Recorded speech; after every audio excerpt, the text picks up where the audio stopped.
We're going to be starting off the show today by talking about the NFL draft and giving out winners and losers. Now, it is important to remember the fact that these are incredibly subjective, and it's almost funny to look back on it years later, where last year feels like a lot of people were saying that the Detroit Lions were the biggest loser of the draft, and they ended up getting tons of rookie production. So we're trying to plant our flag in a lot of these prospects who have, of course, never taken an actual snap in the NFL. And, a lot of these projections can be wrong translating from the college game to the pro game. So it's a fun activity to do. Ultimately, more times than not, things sort of go out the window in terms of what the reality is in comparison to our expectations. But there are a handful of teams that I did really like that made some moves over the weekend. The first of which is the Pittsburgh Steelers. They have a lot to prove this season. You have Mike Tomlin entering the final year of his deal. He is somebody who has led the Steelers to many winning records, and yet they haven't won a playoff game since 2016, and there is a growing frustration building up.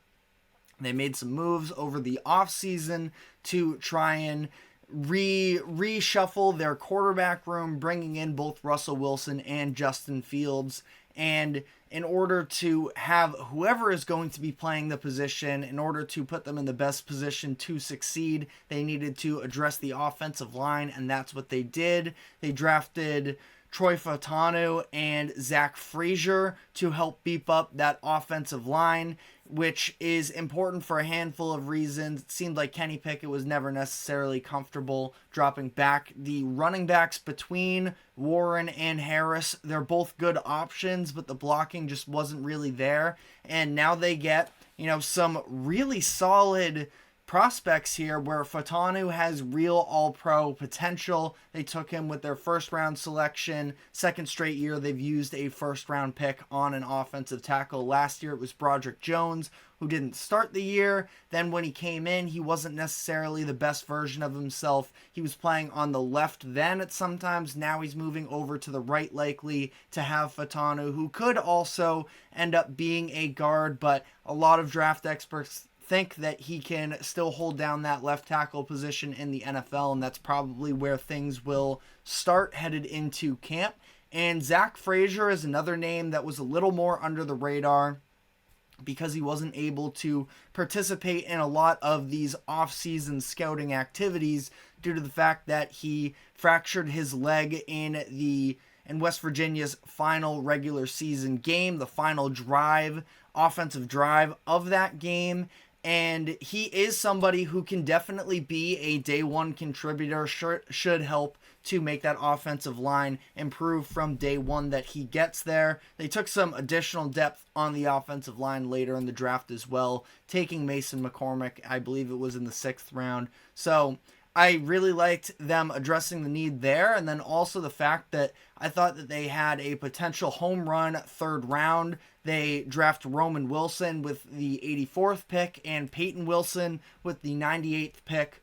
Roman was of course, on that championship Michigan team. He is a burner. He is a really good blocker, which is something that oftentimes gets overlooked during this process. But in order to sort of see, I'm curious what direction the Steelers are going to go for next season from an offensive scheme standpoint, but they just brought in Arthur Smith, and he is, very well known for using the play action pass, leaning on that a lot, which is something that I think both Russell Wilson and Justin Fields can play into that if they live up to their expectations. And it seems like for them, in order to make that happen, they have to have an actual run game. That's why you bring in some extra offensive linemen, you bring in a couple of potential dual threat quarterbacks, and you bring in Roman Wilson, who's very effective in the pass game, but can also provide something for you from a run blocking perspective as well. I really like that pickup. And then Peyton Wilson, he does have some injury concern, which is why he sort of dropped in this draft. I believe he was the 6th linebacker off the board. He no longer has an ACL in one of his knees, according to Ian Rappaport. and he has a little bit of a lingering shoulder injury in his left shoulder. So injury concerns are real with him, but talent-wise, he's one of the best linebackers in this class, and they got him just inside the 100th pick mark. I thought that that was great value for them there, so I really liked what they did as a whole. I also really liked what the Eagles did. I consider them and the Steelers to have had the two best drafts. They got potentially the two best secondary players in the entire draft, taking Quinyon Mitchell in the first round, which we already talked about some on Friday, and then added Cooper DeJean in the second round. They had to trade off of their own second round pick and an additional second in order to move up to get DeJean. So there was a little bit of a buy-in in order to make that happen, but as long as he works out like a lot of people predict him to, shouldn't be any too much of an issue whatsoever. Still not 100% sure what position he's going to play. Played a lot of cornerback in college. A lot of scouts sort of thought that he was going to translate to more of a safety position when he hit the league. Either way, they were dealing with a lot of youth anyways. Well, a combination really, because it was a lot of veterans that were in those starting groups for them, but with injuries and just a lack of production, they were also relying on some youth players, but not super, high prospect guys. Now they bring in some juice with Mitchell and DeJean, and I think that was sort of my biggest concern coming out of free agency, was the fact that, yes, they go out and they get CJ Gardner-Johnson, but it really didn't seem like they had all too much talent in that secondary, and now they do with their first two picks. And additionally, I thought another area where they could definitely use some upgrades is the linebacking core. They end up adding Jeremiah Trotter Jr. in the 5th round. He was a very solid player in college, could be a nice addition for them. Hopefully they see Nolan Smith improve to a level that they were expecting more of. He was a little bit disappointing in his rookie season last year, so it can't hurt to add some extra talent to that position group. Added a couple offensive pieces as well. Will Shipley, another Clemson player along with Trotter. I really liked him a lot during his college years. And Johnny Wilson, who's just sort of a rangy wide receiver, a little bit of a weird prospect, but at the same time, an intriguing piece to throw into this already talented wide receiver room. I feel like it couldn't hurt. The one thing for them is I thought they were going to maybe address the offensive line a little bit more. Just with the fact that that group is aging more. Jason Kelsey, of course, retired this past offseason. They ended up picking up a couple guys in the 5th and 6th rounds, so not super high profile draft picks there, and it wasn't necessarily their number one need. I think it was the secondary, which they did address and I was a fan of, but is just something that I maybe would have expected them to go a little bit more offensive line in the early rounds, but I can't say that I disagree necessarily with the fact that they attacked other areas. Next winner I have here on the list is not a team, but an individual player in Gardner Minshew. It's not even a guarantee he's going to be a starter. I think he's better than Aiden O'Connell, though, and it would have been even less likely he was going to be a starter if the Raiders took a quarterback, which it seemed like they were hoping to do so in that first round. But thanks to the top 6 quarterbacks going in the first 12 picks, they end up being kind of stuck with Minshew, and I don't think that's the worst thing in the world. Minshew almost delivered a playoff season, a playoff berth, that is, for the Colts last season, and now he's in this new home. He just got paid by Vegas, and instead of drafting his replacement, they end up going with a very talented weapon in tight end Brock Bowers, and they're going to have a little bit of an interesting two-headed monster. Now, I say that, I know that monster is maybe getting ahead of myself a little bit, but I do like some of the flashes that we saw from Michael Mayer last season. They took him in the 2nd round out of Notre Dame in the 2023 draft. He had a pretty quiet rookie season, but I think that there was also a lot going on in Vegas last year that sort of prevented anybody from having a particular standout season. And it should be an interesting duo there from a tight end perspective. They also just added a very intriguing offensive lineman prospect in Jackson Powers Johnson, offensive lineman out of Oregon. He was a great pickup in my eyes and should be a week 1 starter for Vegas. Tons of power with him. And I thought that in terms of value, it was one of the potential best picks in the draft. They then doubled down again with offensive line in the 3rd round. DeMar Glaze was maybe a little bit more of a reach, but still addressing a position of need. It's hard to, particularly get on their case too much, but I think that Gardner Minshew actually happens to make out well here. He has a 2-year deal. Can't imagine that his job security is necessarily great as things currently stand, but I do feel like the draft actually played well into his hands for next season if he's ever going to show that he's a potential, that middle tier starting quarterback, somebody who can be a reliable presence for you. This is the season to try and get it done, where you now have 2 tight ends. Bowers is, he is a tight end, but there is positional flexibility with him. Still has Devontae Adams. Running back situation, still less than ideal. But again, in terms of just how the draft played out, I like the way that this sort of broke for Gardner Minshew. Now, I have some slight winners here.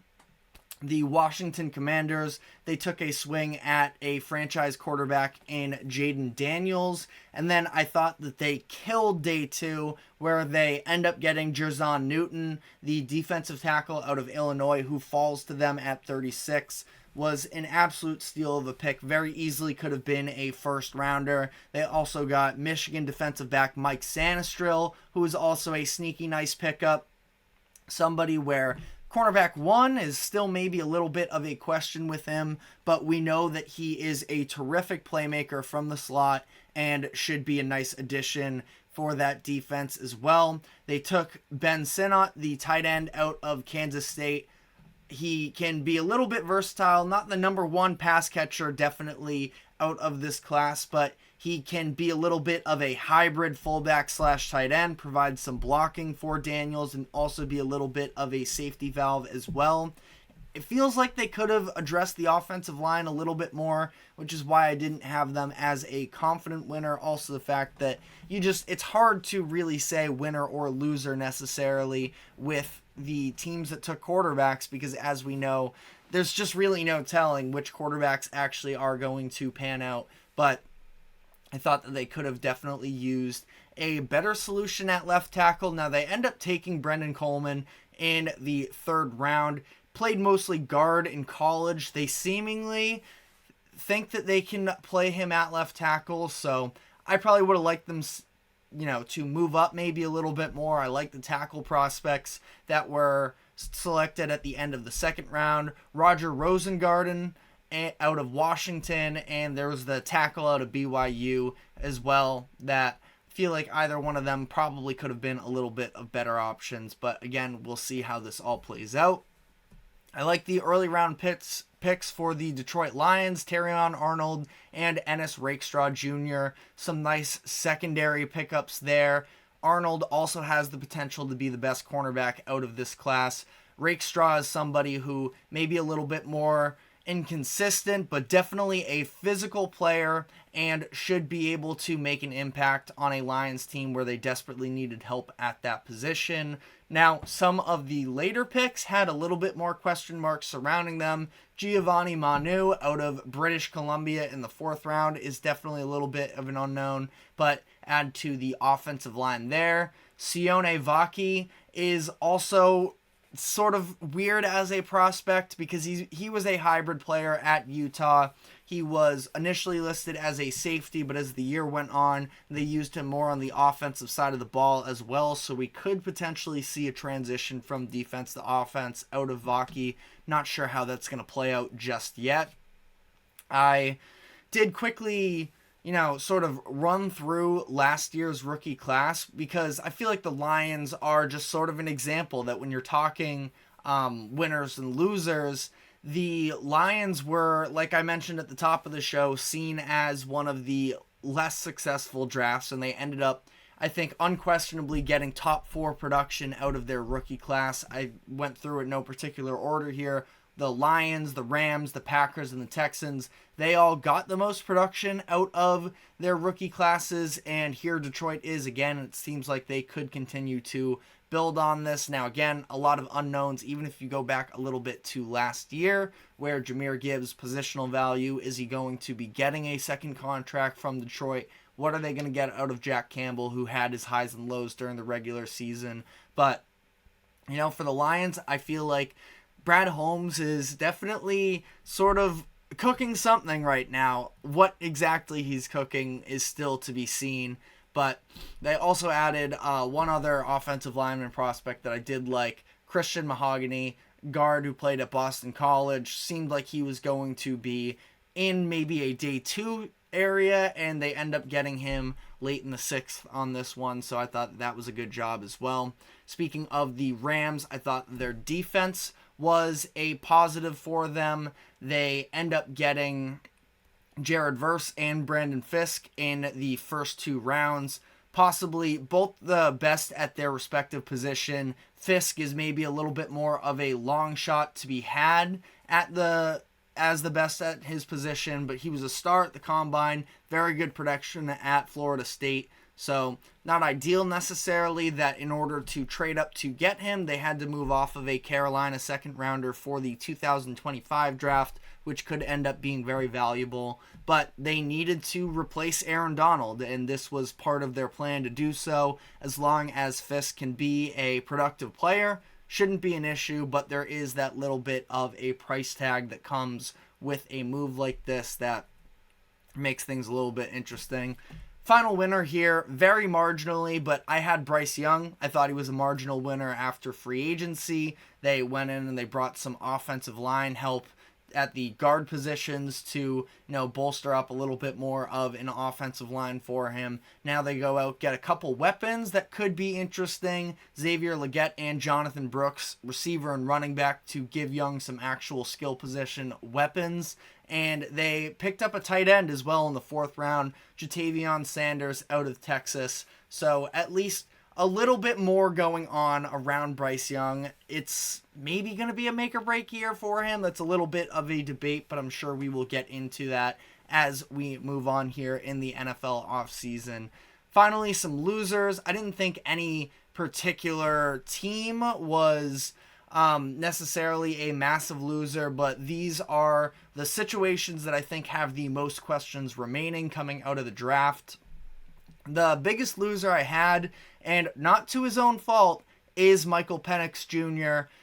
I just feel like the way that this has all played out for him, there is tons of attention surrounding his name now. This is a quarterback who at times was talked about not being a first-round pick in general. Now he goes 8th overall, not just to any team, but to a team in the Atlanta Falcons who just paid $100 million guaranteed for Kirk Cousins. Kirk Cousins is already publicly, not through himself, but through his agent, has conveyed the fact that he is frustrated with the move. It's going to be a story that's going to surround Penix for the time going. Now, if Penix ends up being the guy for them, this is a great move by Fontenot, their general manager, but it just feels like this is a situation for Penix where there is now a lot of pressure surrounding him.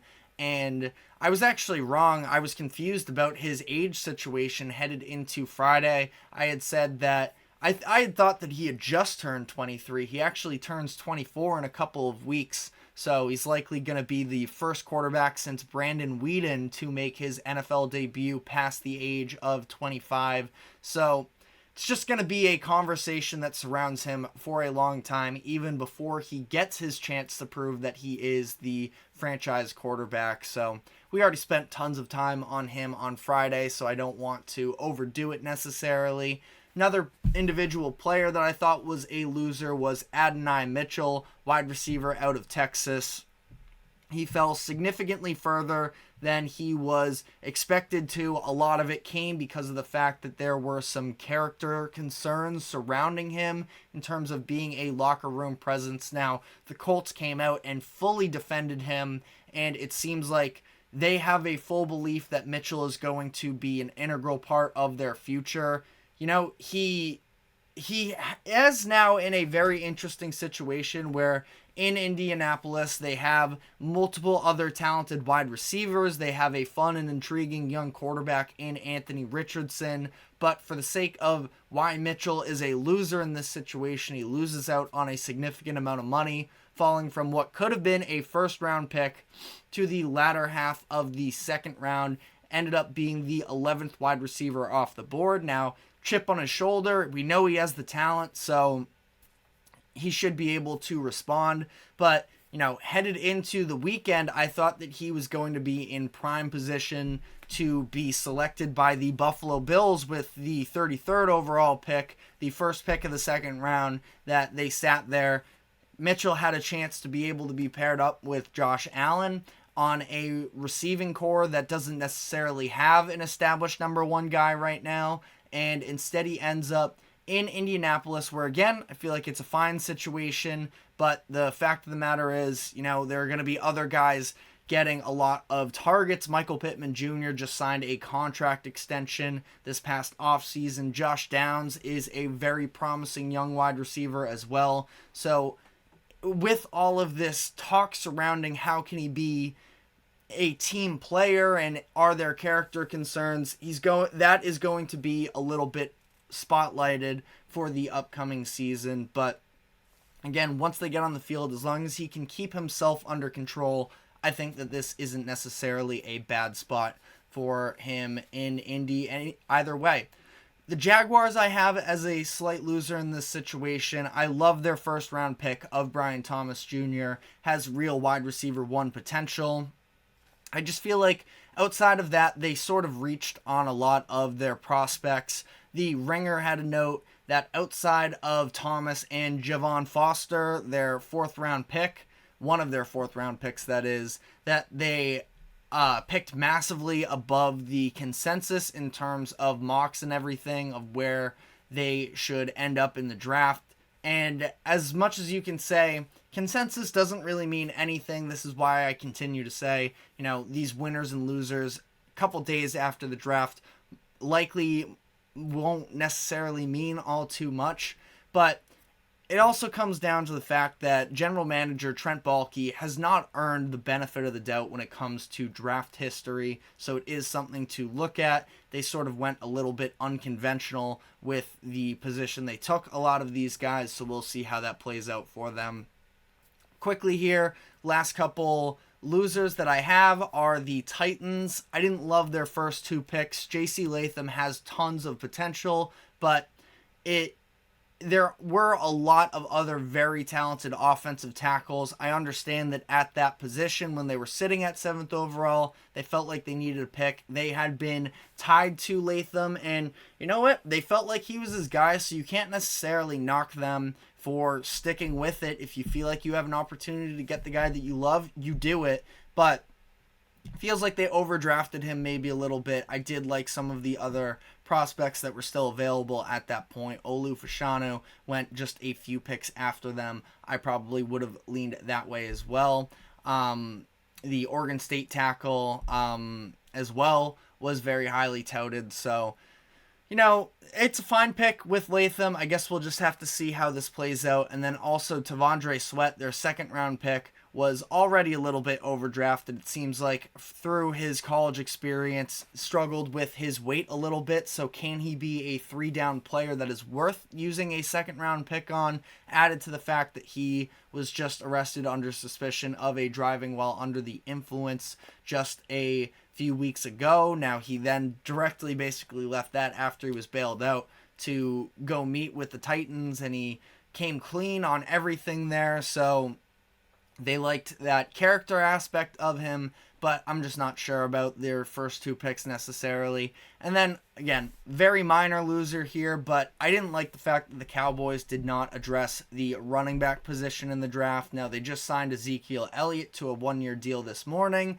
I thought that Zeke was solid last year in New England. I feel like once he got that extension after his rookie contract, it was a situation where his name and the money sort of exceeded the actual caliber of player he was at that point, but he is still a very good player. I feel like very solid, at least in a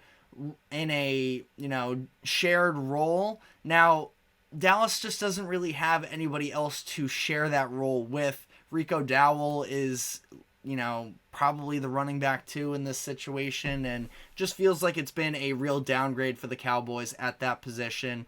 Weird that, Jerry Jones would talk up Jonathan Brooks, the running back out of Texas, so much, and then choose to not go that direction. It wasn't a great running back class anyways, necessarily, so, at the end of the day, it's not that big of a deal. I just feel like they probably should have addressed the position, but you let me know what you think about that decision, as well as the remainder of my winners and losers, and what your thoughts are on who had the best draft in the NFL this season. But we are now going to be taking our first break of the show, and when we come back, we are going to be diving into some NBA playoff action from the weekend. So stick with us, and we will be right back.